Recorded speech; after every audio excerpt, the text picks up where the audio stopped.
to Lomachenko.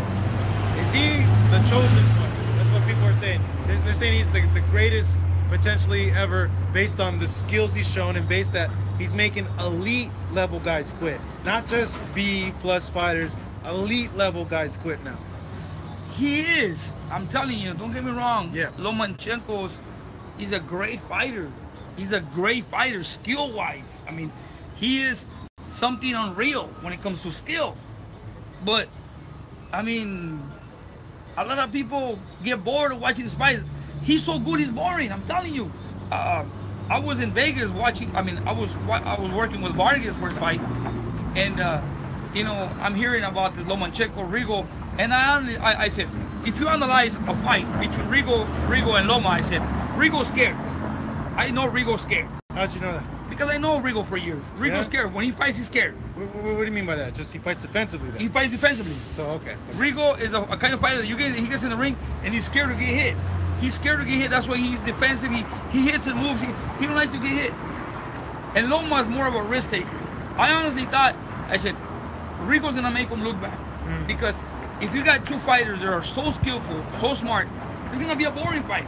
So one of them is going to have to press the fight. And to me, I think Loma's going to press it. And he's going to fall into Rigo's plan. But no, it didn't go that way.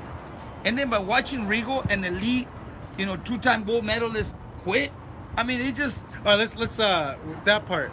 So the quitting part. First off, how surprising was it for you that he quit? We'll start with that. I'm surprised because I lost. You lost money? Yeah. I lost. I was going for him. How much did you bet?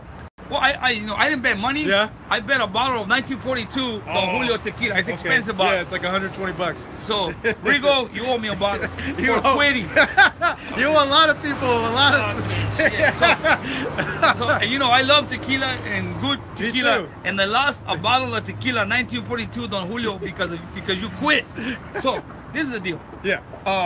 You know, I mean, you're a fighter at that level. I mean, you got a hand injury. You can, if you're so skillful, if you're so smart, I mean, hey, let's fight with one hand. I mean, I've seen fighters do it. Look at Miguel Cotto. At the end of his career, last fight, he gets an injury in the 7th round. He never showed it, and he finishes the fight. That's the way fighters are supposed to be. Real warriors. I think of Tim with the leg. Look at Tim Bradley. With Manny. Tim Bradley had injuries with Manny twice. I mean, one time his ankle, and one time a torn calf. Yeah. And he still fought through the whole fight.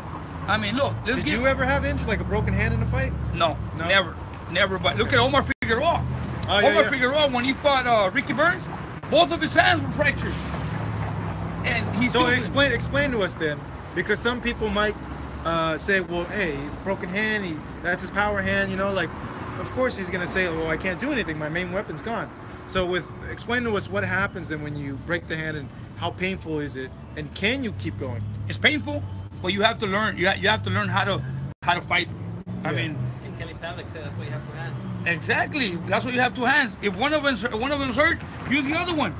Use your feet to move, defense, and use the other hand. I've seen it. I mean, look, Omar Figueroa has fought with broken hands. When he fought Ricky Burns, when he fought Arakawa, I mean, you saw his hands were swollen, and he still finished the fight. You know, that's what you call real warriors. Real warriors. And it's always been shown that these fighters, man, they're so skillful. They got all the ability in the world.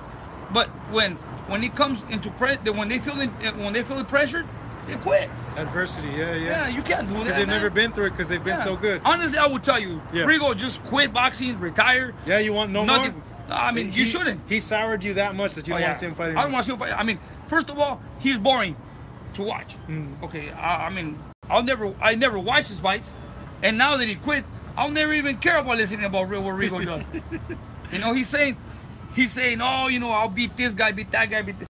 I mean, he probably will, but after this last time he quit, it's gonna have to take a lot for him to prove that he can do it.